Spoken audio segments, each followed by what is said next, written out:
ಈ ರೀತಿಯಾಗಿ ಅದೇ ಈಗ ಹೇಳಿದ ಹಾಗೆ ಯಾರೂ ಸಹ ನಮಗೆ ದೇವರ ಅನುಗ್ರಹ ಮಾಡುವುದಿಲ್ವೇನೋ, ನಮಗೆ ದೇವರ ಅನುಗ್ರಹ ಪಡ್ಕೊಳ್ಳಿಕ್ಕೆ ಆಗುವುದಿಲ್ವೇನೋ ಅಂತ ಯಾರೂ ತಿಳ್ಕೊಳ್ಬೇಕಾಗಿಲ್ಲ.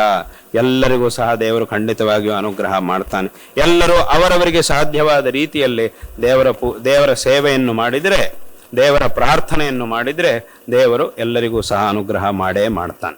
ಅದಕ್ಕೆ ನಮ್ಮ ಧರ್ಮದಲ್ಲಿ ಕೊನೆಯದಾಗ ಒಂದು ವಿಷಯ, ಅದಕ್ಕೆ ನಮ್ಮ ಧರ್ಮದಲ್ಲಿ ದೇವರ ಆರಾಧನೆಗಾಗಿ ಅನೇಕ ಮಾರ್ಗಗಳನ್ನು ಹೇಳಿದ್ದಾರೆ. ಆ ಮಾರ್ಗಗಳಲ್ಲಿ ಒಂದು ಮಾರ್ಗ ಯಾವುದು ಅಂತಂದ್ರೆ ಅತ್ಯಂತ ಸುಲಭವಾದಂತಹ ಒಂದು ಮಾರ್ಗ. ಅಂದ್ರೆ ಏನು, ಎಲ್ಲರಿಗೂ ಕಷ್ಟವಾದಂತಹ ಮಾರ್ಗವನ್ನೇ ಹೇಳಿಬಿಟ್ರೆ ಅದು ಎಲ್ಲರಿಗೂ ಸಾಧನೆ ಮಾಡ್ಲಿಕ್ಕೆ ಆಗುವುದಿಲ್ಲ, ಅದು ಕೆಲವರಿಗೆ ಮಾತ್ರವೇ ಆಗುತ್ತೆ. ಆದ್ರೆ ಎಲ್ಲರಿಗೂ ಒಳ್ಳೇದಾಗಬೇಕು ಅನ್ನೋದಕ್ಕೋಸ್ಕರ ಅತ್ಯಂತ ಸುಲಭವಾದಂತಹ ಮಾರ್ಗವನ್ನು ಹೇಳಿದ್ದಾರೆ. ಏನು ಅದು ಅಂತಂದ್ರೆ ದೇವರ ನಾಮವನ್ನು ಹೇಳೋದು. ದೇವರ ನಾಮ ಅಂತಂದ್ರೆ ಒಂದು 2 ಅಕ್ಷರ 3 ಅಕ್ಷರ ಇರುವಂತಹ ದೇವರ ಒಂದು ರಾಮನಾಮ ಅಂತಲೋ, ದೇವಿಯ ನಾಮವೋ, ಕೃಷ್ಣ ನಾಮವೋ, ಅಥವಾ ಶಿವ ಅನ್ನುವಂತಹ ಶಿವನ ಹೆಸರೋ, ಏನೋ ಒಂದು ಹೆಸರನ್ನು ಹೇಳಿದ್ರೂ ಸಾಕು. ಆ ಒಂದೇ ಒಂದು ಹೆಸರನ್ನ ಒಂದು 108 ಸಲ ಮನಸ್ಸಿನಲ್ಲಿ ಹೇಳ್ಕೊಂಡ್ರೂ ಸಾಕು. ಆದ್ರಿಂದ ನಿನಗೆ ವಿಶೇಷವಾಗಿ ದೇವರ ಅನುಗ್ರಹ ಪ್ರಾಪ್ತವಾಗುತ್ತೆ ಅಂತ ನಮ್ಮ ಧರ್ಮವು ಹೇಳ್ತಾ ಇದೆ. ಅಂದ್ರೆ ಏನು, ಕೇವಲ ಒಂದು 2 ಅಕ್ಷರ ಇರುವಂತಹ ರಾಮನಾಮವನ್ನು ಅಥವಾ ಶಿವನಾಮವನ್ನು ಅಥವಾ ದೇವಿಯ ನಾಮವನ್ನು ನಾವೊಂದು 108 ಸಲ ಹೇಳಬೇಕು ಅಂತಂದ್ರೆ ಅದರಲ್ಲಿ ಯಾವ ವಿಧವಂತಹ ಕಷ್ಟವೂ ಇಲ್ಲ. ಒಂದು ರಾಮನಾಮವನ್ನು, ಶಿವನಾಮವನ್ನು, ದೇವಿ ನಾಮವನ್ನು 108 ಸಲ ಹೇಳಬೇಕು ಅಂತಂದ್ರೆ ಅದರಲ್ಲಿ ಏನು ಕಷ್ಟ ಇದೆ? ಅಲ್ಲ, ನಮ್ಗೆ ಉಚ್ಚಾರಣೆ ಮಾಡ್ಲಿಕ್ಕೆ ಬಾಯಿ ತಿರುಗುವುದಿಲ್ಲ ಅಂತ ಹೇಳ್ಬೇಕಾಗಿಲ್ಲ. ರಾಮ ಅಂತ ಹೇಳಲಿಕ್ಕೆ ಅಲ್ಲೇನು ಕಷ್ಟವಾದ ಅಕ್ಷರಗಳೇನಿಲ್ಲ. ಶಿವ ಅಂತ ಹೇಳಲಿಕ್ಕೆ ಅಲ್ಲಿ ಕಷ್ಟವಾದ ಅಕ್ಷರಗಳೆಲ್ಲ ಬಾಯಿ ತಿರುಗುವುದಿಲ್ಲ ಅಂತ ಹೇಳಬೇಕಾಗಿಲ್ಲ, ಅಂತ ಹೇಳಕ್ಕಾಗುವುದಿಲ್ಲ. ಅಥವಾ ಅಲ್ಲ 108 ಸಲ ಈ ನಾಮ ಹೇಳಬೇಕು ಅಂತಂದ್ರೆ ಗಂಟೆ ಕೂತ್ಕೊಳ್ಬೇಕಾಗುತ್ತೆ, ಅಷ್ಟೆಲ್ಲ ಸಮಯ ನಮಗಿಲ್ಲ ಅಂತಲೂ ಹೇಳಬೇಕಾಗಿಲ್ಲ. ಈ ಶಿವ ರಾಮ ಅನ್ನುವಂತಹ ಹೆಸರನ್ನು 108 ಸಲ ಹೇಳಬೇಕು ಅಂತಂದ್ರೆ ಎಷ್ಟೊತ್ತು? ತುಂಬಾ ಕಡಿಮೆ ಸಮಯ, ಸ್ವಲ್ಪ ಹೊತ್ತು ಮಾತ್ರವೇ ಸಾಕು. ಒಂದು 2 ನಿಮಿಷದೊಳಗೆ, ಚೆನ್ನಾಗಿ ಹೇಳಿದ್ರೆ ಒಂದು 2-3 ನಿಮಿಷದೊಳಗೆ ಮುಗಿದೋಗುತ್ತೆ. ಅದಕ್ಕಿಂತ ಹೆಚ್ಚು ಬೇಕಾಗಿಯೇ ಇಲ್ಲ. ಎಷ್ಟು ನಿಧಾನ ಹೇಳಿದ್ರು 2 ನಿಮಿಷ 3 ನಿಮಿಷಕ್ಕಿಂತ ಜಾಸ್ತಿ ಆಗುವುದೇ ಇಲ್ಲ. ಅಥವಾ ಅಲ್ಲ, ಈ ನಾಮ ಹೇಳಬೇಕು ಅಂತಂದ್ರೆ ತುಂಬಾ ದುಡ್ಡೆಲ್ಲ ಖರ್ಚು ಮಾಡಬೇಕಾಗಿ ಬರುತ್ತೆ ಅಂತಂದ್ರೆ 1 ಪೈಸೆ ಖರ್ಚು ಮಾಡಬೇಕಾಗಿಲ್ಲ, ಏನು ಖರ್ಚು ಮಾಡುವ ಅವಶ್ಯಕತೆಯೇ ಇಲ್ಲ. ಅಲ್ಲ, ಅಥವಾ ಇದನ್ನು ಉಚ್ಚಾರಣೆ ಮಾಡಬೇಕಂದ್ರೆ ತುಂಬಾ ಶ್ರಮ ಆಗುತ್ತೆ ಅಂತಂದ್ರೆ ಏನು ಶ್ರಮ ಇಲ್ಲ, ಶ್ರಮ ಪಡುವಂತಹ ಅವಶ್ಯಕತೆಯೇ ಇಲ್ಲ. ಆ ಬಾಯಲ್ಲಿ ಆ ನಾಮವನ್ನು ಹೇಳಿದ್ರೆ ಸಾಕು. ಅಂದ್ರೆ ಇದು ಯಾಕೆ ಹೇಳಕ್ಕೆ ಬಂದೆ ಅಂತಂದ್ರೆ, ಇಷ್ಟು ಸುಲಭವಾಗಿ ನಮ್ಮ ಹಿಂದೂ ಧರ್ಮ ಭಕ್ತರಿಗೆ ದೇವರ ಅನುಗ್ರಹವು ಸಿಗುವಂತೆ ಮಾರ್ಗವನ್ನು ಉಪದೇಶ ಮಾಡ್ತಾ ಇದೆ. ಇಂತಹ ಅಂದ್ರೆ ಒಬ್ಬ ಭಕ್ತನಿಗೆ ಸುಲಭವಾಗಿ ದೇವರ ಅನುಗ್ರಹವು ಸಿಗಬೇಕು ಅನ್ನುವುದಕ್ಕೋಸ್ಕರ ಇಷ್ಟು ಒಂದು ಮಾರ್ಗವನ್ನು ಹೇಳಿರ್ತಕ್ಕಂತಹ ಏಕಮಾತ್ರ ಧರ್ಮ ಅಂತಂದ್ರೆ ಅದು ನಮ್ಮ ಹಿಂದೂ ಧರ್ಮ ಈ ಪ್ರಪಂಚದಲ್ಲಿ. ಆದ್ದರಿಂದ ಈ ಒಂದು ಧರ್ಮದ ಅನುಸಾರವಾಗಿ ಎಲ್ಲರೂ ಸಹ ಭಗವತ್ ಸೇವೆಯನ್ನು ಮಾಡಿ ಕೃತಾರ್ಥರಾಗಬೇಕು ಅನ್ನುವ ವಿಷಯವನ್ನ ಈ ಸಂದರ್ಭದಲ್ಲಿ ಹೇಳ್ತಾ, ಎಲ್ಲರಿಗೂ ಸಹ ಶ್ರೀ ಶಾರದಾ ಚಂದ್ರಮೌಳೀಶ್ವರರ ಮತ್ತು ನಮ್ಮ ಗುರುಗಳ ಪರಿಪೂರ್ಣವಾದಂತಹ ಅನುಗ್ರಹದಿಂದ ಎಲ್ಲ ಶ್ರೇಯಸ್ಸುಗಳು ಲಭಿಸಲಿ ಎಂಬುದಾಗಿ ಈ ಸಂದರ್ಭದಲ್ಲಿ ನಮ್ಮ ಆಶೀರ್ವಾದಗಳನ್ನು ತಿಳಿಸ್ತಾ ಇದ್ದೇವೆ. ವಿಶೇಷವಾಗಿ ಈ ಸಮಾಜವು, ದೇವಡಿಗ ಸಮಾಜವು ಹಿಂದಿನಿಂದಲೂ ಸಹ ಈ ದಕ್ಷಿಣಾಮ್ನಾಯ ಶೃಂಗೇರಿ ಶಾರದಾ ಪೀಠದ ಶಿಷ್ಯ ಸಮಾಜವಾಗಿದೆ. ಶಂಕರಾಚಾರ್ಯರು ನಮ್ಮ ಈಗ ಹೇಳಿದಂತಹ ಒಂದು ನಮ್ಮ ಸನಾತನ ಧರ್ಮ ಏನಿದೆಯೋ ಇಂತಹ ಶ್ರೇಷ್ಠವಾದ ಹಿಂದೂ ಧರ್ಮವನ್ನು ಉದ್ಧಾರ ಮಾಡಿ ಇದರ ಬಗ್ಗೆ ಯಾರು ತಪ್ಪು ಪ್ರಚಾರಗಳನ್ನು ಮಾಡ್ತಾ ಇದ್ರೋ ಅವರೆಲ್ಲರಿಗೂ ಸರಿಯಾದಂತಹ ಉತ್ತರವನ್ನು ಕೊಟ್ಟು ಈ ಒಂದು ಧರ್ಮವು ನಿರಂತರವಾಗಿ ಶಾಶ್ವತವಾಗಿ ಪ್ರಚಾರದಲ್ಲಿರಬೇಕು ಅನ್ನುವಂತಹ ಉದ್ದೇಶದಿಂದಲೇ ಶಂಕರಾಚಾರ್ಯರು ನಮ್ಮ ದೇಶದಲ್ಲಿ ಅವತಾರ ಮಾಡಿದ್ರು. ಅವರು ಅವತಾರ ಮಾಡಿ ಈ ಧರ್ಮವು ಶಾಶ್ವತವಾಗಿ ಈ ಲೋಕದಲ್ಲಿರುವಂತೆ ಮಾಡಿದ್ದಾರೆ. ಈ ಅವರ ಅವತಾರವಾಗಿದ್ದು 1200 ವರ್ಷಗಳ ಹಿಂದೆ. 1200 ವರ್ಷಗಳ ಹಿಂದೆ ಅವರ ಅವತಾರವಾದ ಮೇಲೆ ಈ 1200 ವರ್ಷಗಳಲ್ಲಿ ಎಷ್ಟೋ ಜನ ಅನೇಕ ಕಡೆಗಳಿಂದ ನಮ್ಮ ದೇಶಕ್ಕೆ ಬಂದು ನಮ್ಮ ದೇಶದಲ್ಲಿ ಈ ಒಂದು ಧರ್ಮವನ್ನು, ಈ ಒಂದು ಸಂಸ್ಕಾರವನ್ನು, ಇದನ್ನು ನಾಶ ಮಾಡಬೇಕು ಅಂತ ತುಂಬಾ ಪ್ರಯತ್ನ ಮಾಡಿದ್ರು. ಈ ಹಿಂದೂ ಸಂಸ್ಕೃತಿಯನ್ನು, ಹಿಂದೂ ಧರ್ಮವನ್ನು ನಾಶ ಮಾಡಬೇಕು ಅಂತ ಬೇಕಾದಷ್ಟು ಪ್ರಯತ್ನ, ಬೇರೆ ಬೇರೆ ತರ ಪ್ರಯತ್ನವನ್ನು ಮಾಡ್ತಾ ಇದ್ದಾರೆ.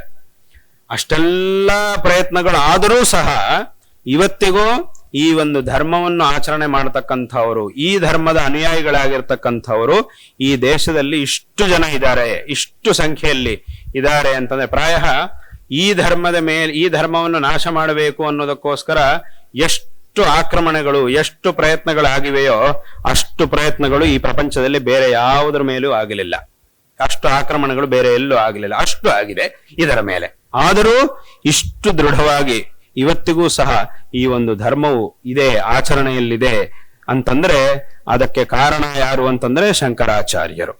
ಅವರು ಅಷ್ಟು ದೃಢವಾಗಿ ಯಾರೇ ಬಂದು ಅದನ್ನು ಅಲ್ಲಾಡಿಸಿದ್ರು ಅದನ್ನು ತೆಗೆಯಕ್ಕಾಗುವುದಿಲ್ಲ ಅನ್ನುವಷ್ಟು ದೃಢವಾಗಿ ಶಂಕರಾಚಾರ್ಯರು ಅವತಾರ ಮಾಡಿ ಇದನ್ನು ಸ್ಥಾಪನೆ ಮಾಡಿದ್ರು. ಈ ಒಂದು ಧರ್ಮವನ್ನು ಬೇರೆ ಬೇರೆ ವಿಧವಂತಹ ಕಾರ್ಯಗಳನ್ನು ಮಾಡಿ ಅನೇಕ ವಿಧವಾಗಿ ಈ ಒಂದು ಧರ್ಮವು ದೃಢವಾಗಿ ನಿಲ್ಲುವಂತೆ ಮಾಡಿದ್ದಾರೆ. ಹಾಗಾಗಿ ಎಷ್ಟು ಜನ ಅದನ್ನು ಅಲುಗಾಡಿಸಿದ್ರು ಇದಿನ್ನೂ ದೃಢವಾಯಿತೇ ಹೊರತು ಇದನ್ನು ನಾಶ ಮಾಡ್ಲಿಕ್ಕೆ ಯಾರ ಕೈಯಲ್ಲೂ ಸಾಧ್ಯವಾಗಲಿಲ್ಲ. ಅಂದ್ರೆ ಉದಾಹರಣೆಗೆ ಒಂದು ಕಂಬ ಇದೆ, ಆ ಕಂಬವನ್ನು ಸರಿಯಾಗಿ ನೆಡಬೇಕು ಅಂತಂದ್ರೆ ನಾವೇನ್ ಮಾಡ್ತೀವಿ, ಅದನ್ನ ಹಿಡ್ಕೊಂಡು ಒಂದ್ 2-3 ಸಲ ಹೀಗೆ ಅಲ್ಲಾಡಿಸ್ತೀವಿ.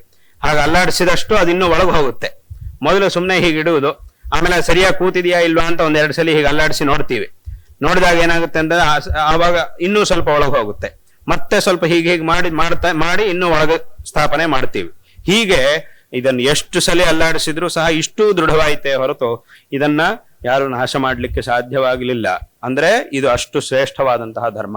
ಮತ್ತು ಶಂಕರಾಚಾರ್ಯರು ಅಷ್ಟು ದೃಢವಾಗಿ ನಮ್ಮ ಧರ್ಮದ ಸಂಸ್ಥಾಪನೆಯನ್ನು ಮಾಡಿದ್ದಾರೆ. ಭಗವಂತ ಧರ್ಮ ಸಂಸ್ಥಾಪನಾರ್ಥಾಯ ಸಂಭವಾಮಿ ಯುಗೆ ಯುಗೆ ಅಂತ ಹೇಳಿದ ಹಾಗೆ ಶಂಕರಾಚಾರ್ಯರು ಅವತಾರ ಮಾಡಿ ಈ ಕಲಿಯುಗದಲ್ಲಿ ಅವತಾರ ಮಾಡಿ ಇದನ್ನು ಸ್ಥಾಪನೆ ಮಾಡಿದ್ದಾರೆ. ಹಾಗಾಗಿಯೇ ಶಂಕರಾಚಾರ್ಯರನ್ನ ನಾವು ಜಗದ್ಗುರುಗಳು ಎಂಬುದಾಗಿ ಹೇಳ್ತೀವಿ. ದಕ್ಷಿಣಾಮ್ನಾಯ ಶೃಂಗೇರಿ ಶಾರದಾ ಪೀಠದ ಶಿಷ್ಯರಾಗಿದ್ದಾರೆ ದೇವಾಡಿಗ ಸಮಾಜದವರು. ಈ ಒಂದು ಪೀಠ ಪರಂಪರೆಯಲ್ಲಿ 36ನೇ ಜಗದ್ಗುರುಗಳು ನಮ್ಮ ಗುರುಗಳು ಜಗದ್ಗುರು ಶ್ರೀ ಶ್ರೀ ಭಾರತೀ ತೀರ್ಥ ಮಹಾಸ್ವಾಮಿಗಳವರು. ನೀವೆಲ್ಲರೂ ಅವರ ಸನ್ನಿಧಿಯಲ್ಲಿ ಪ್ರಾರ್ಥನೆ ಮಾಡಿದ್ದೀರಿ ಮತ್ತು ಅವರೂ ಸಹ ವಿಶೇಷವಾಗಿ ಅನುಗ್ರಹವನ್ನು ಮಾಡಿದರು. ಅವರ ಒಂದು ಅನುಗ್ರಹದಂತೆ ಈ ದೇವಸ್ಥಾನವನ್ನು, ದುರ್ಗಾ ಪರಮೇಶ್ವರಿ ಅಮ್ಮನವರ ದೇವಸ್ಥಾನವನ್ನು ನಿಮ್ಮ ಆರಾಧನೆಗಾಗಿ, ಸಮಾಜ ಬಾಂಧವರ ಒಂದು ಆರಾಧನೆ ಮತ್ತು ಸಮಾಜದ ಒಂದು ಉದ್ಧಾರಕ್ಕಾಗಿ ಇದನ್ನು ಅಮ್ಮನವರ ಅನುಗ್ರಹವನ್ನು ಪಡ್ಕೊಂಡು ಸಮಾಜ ಉದ್ಧಾರವಾಗಬೇಕು ಅನ್ನೋದಕ್ಕೋಸ್ಕರ ನಮ್ಮ ಗುರುಗಳ ಅನುಗ್ರಹ ಮತ್ತು ಅಪ್ಪಣೆಯಂತೆ ಈ ಒಂದು ದೇವಸ್ಥಾನವನ್ನು ನಿರ್ಮಾಣ ಮಾಡಿಸಿದ್ದೀರಿ. ಇಲ್ಲಿ ನಮ್ಮ ಗುರುಗಳ ಅನುಗ್ರಹದಿಂದ ಇವತ್ತು ಅಮ್ಮನವರ ಪ್ರತಿಷ್ಠಾಪನೆಯನ್ನು ಮಾಡಿ ಅಮ್ಮನವರು ಎಲ್ಲರಿಗೂ ಸಹ ಅನುಗ್ರಹವನ್ನು ಮಾಡಬೇಕು ಎಂಬುದಾಗಿ ಪ್ರಾರ್ಥನೆ ಮಾಡಿದ್ದೇವೆ. ಈ ಸಂದರ್ಭದಲ್ಲಿ ನಿಮಗೆಲ್ಲರಿಗೂ ಸಹ ನಾವು ನಾರಾಯಣ ಸ್ಮರಣ ಪೂರ್ವಕವಾಗಿ ಆಶೀರ್ವಾದಗಳನ್ನು ಮಾಡ್ತಾ ಇದ್ದೇವೆ. ಶ್ರೀ ಶಾರದಾ ಚಂದ್ರಮೌಳೀಶ್ವರರ ಮತ್ತು ನಮ್ಮ ಗುರುಗಳ ಅನುಗ್ರಹದಿಂದ ನಿಮಗೆಲ್ಲರಿಗೂ ಸಹ ಒಳ್ಳೆಯದಾಗಲಿ. ನಿಮ್ಮ ಕಾರ್ಯಗಳಲ್ಲಿ ಏನೇ ತೊಂದರೆಗಳಿದ್ದರೂ ಅದೆಲ್ಲ ಪರಿಹಾರ ಆಗಿ ಎಲ್ಲ ರೀತಿಯಲ್ಲೂ ಸಹ ಒಳ್ಳೆಯದಾಗಲಿ ಎಂಬುದಾಗಿ ನಮ್ಮ ಆಶೀರ್ವಾದಗಳನ್ನು ತಿಳಿಸ್ತಾ ಇದ್ದೇವೆ. ಇವತ್ತು ನಿಮಗೆ ಇಲ್ಲಿಂದ ಆಶೀರ್ವಾದಗಳನ್ನು ತಿಳಿಸ್ತಾ ಇದ್ದೇವೆ. ಇಲ್ಲಿಗೆ ಬಂದು ಮತ್ತೆ ಮುಂದೆ ಪ್ರತಿ ವರ್ಷದಂತೆ ಚಾತುರ್ಮಾಸ್ಯ ದರ್ಶನ ಅನೇಕ ಕಡೆಗಳಿಂದ ತುಂಬ ಹೆಚ್ಚಿನ ಸಂಖ್ಯೆಯಲ್ಲಿ ಈ ಪ್ರಾಂತಗಳಿಂದ ನೀವೆಲ್ಲರೂ ಸಹ ಶೃಂಗೇರಿಗೆ ಬಂದು ದರ್ಶನ ಮಾಡುವುದಿದೆ. ದರ್ಶನ ಮಾಡಿಕೊಂಡು ಮಂತ್ರಾಕ್ಷತೆಗಳನ್ನು ಪಡ್ಕೊಳ್ಳುವುದು ಇದೆ. ಅದು ಪ್ರತಿ ವರ್ಷ ಇದೆ. ಹಾಗೆ ಮತ್ತೆ ಮುಂದೆ ಈ ವರ್ಷವೂ ಸಹ ಅದು ಸಹ ಆಗಲಿದೆ. ಅಲ್ಲಿಗೂ ಸಹ ಬಂದು ಆ ಅನುಗ್ರಹವನ್ನು ಪಡ್ಕೊಳ್ಳುವಂತಹ ಸಂದರ್ಭವೂ ಸಹ ಮುಂದೆ ಬರುತ್ತೆ. ಈಗ ನಿಮಗೆ ಈ ಆಶೀರ್ವಾದಗಳನ್ನು ಮಾಡ್ತಾ ಇದ್ದೇವೆ. ಮತ್ತು ಈ ಒಂದು ಸಂದರ್ಭದಲ್ಲಿ ಇಲ್ಲಿಯ ಸಮಾಜದ ಅಧ್ಯಕ್ಷರು ಮತ್ತು ಮುಖಂಡರು ಎಲ್ಲರಿಗೂ ಸಹ ನಮ್ಮ ವಿಶೇಷವಾಗಿ ಆಶೀರ್ವಾದವನ್ನು ತಿಳಿಸ್ತಾ ಇದ್ದೇವೆ. ಹಾಗೆ ಈ ಸಂದರ್ಭದಲ್ಲಿ ನಮ್ಮ ಧರ್ಮಾಧಿಕಾರಿಗಳಾಗಿರ್ತಕ್ಕಂತಹ ಲೋಕೇಶ್ ಅಡಿಗ ಅವರಿಗೂ ಸಹ ನಾವು ಆಶೀರ್ವಾದವನ್ನು ತಿಳಿಸಿ ಈ ಮಾತುಗಳನ್ನು ಇಲ್ಲಿ ಮುಕ್ತಾಯ ಮಾಡುತ್ತೇವೆ. ಹರ ನಮಃ ಪಾರ್ವತೀಪತಯೇ ಹರ ಹರ ಮಹಾದೇವ. ಮಧ್ಯಾಹ್ನ ಕರಚರಣನ್ನಾಮ ಗೋತ್ರನ್ನ ಸೋತ್ರನ್ನೋ ಜಾತಿರ್ನೈವ ವರ್ಣೋ ನಾನಪುಂಸನ್ನ ಚ ಸ್ತ್ರೀ ನಾಕಾರರ್ಭದಲ್ಲಿ ದೇವಾಡಿಗ ಸಮಾಜದವರು ಸಮರ್ಪಿಸಿದ ಗುರುಚರಣಾರವಿಂದ ಕಾಣಿಕೆ.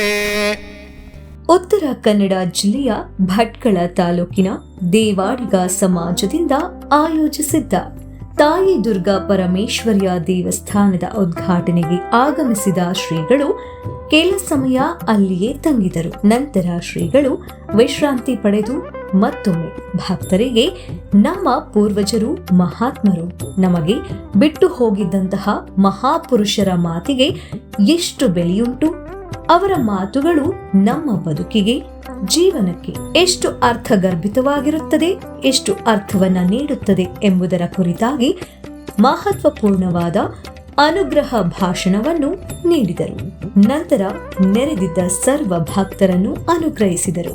ಆನಂತರ ಗುರುಗಳು ಅನುಗ್ರಹ ಭಾಷಣ ಮುಗಿಸಿ ಭಕ್ತರಿಗೆ ಆಶೀರ್ವದಿಸಿದ ಕೂಡಲೇ ದೇವಾಡಿಗ ಸಮಾಜದ ಭಕ್ತ ವೃಂದದಿಂದ ಗುರುಗಳಿಗೆ ಗುರು ಶರಣರವಿಂದ ಕಾಣಿಕೆಯನ್ನು ಅರ್ಪಿಸಿದರು. ಶ್ರೀಗಳ ಸಮಕ್ಷಮದಲ್ಲೇ ಹಲವರಿಗೆ ಗೌರವ ಸನ್ಮಾನವನ್ನು ಸಹ ಮಾಡಲಾಯಿತು. ಇದೆಲ್ಲವೂ ನೆರವೇರಿದ ನಂತರ ಶ್ರೀಗಳು ಭಕ್ತರೊಂದಿಗೆ ಮುನ್ನಡೆದು ದುರ್ಗಾ ಪರಮೇಶ್ವರಿಯ ಸನ್ನಿಧಾನದ ಆವರಣದಲ್ಲಿಯೇ ಸೃಷ್ಟಿಸಲ್ಪಟ್ಟ ನಾಗರ ಕಟ್ಟೆಗೆ ಆಗಮಿಸಿ ಅಲ್ಲಿ ನಿರ್ಮಿಸಲಾಗಿದ್ದ ಬೆಳ್ಳಿಯ ನಾಗರ ವಿಗ್ರಹಕ್ಕೆ ಶಲ್ಯವನ್ನು ಸಮರ್ಪಿಸಿ ಪೂಜಾ ಅನುಷ್ಠಾನಗಳನ್ನು ಕೈಗೊಂಡರು ಮತ್ತು ಭಕ್ತರಿಗೆ ಆಶೀರ್ವದಿಸಿದರು.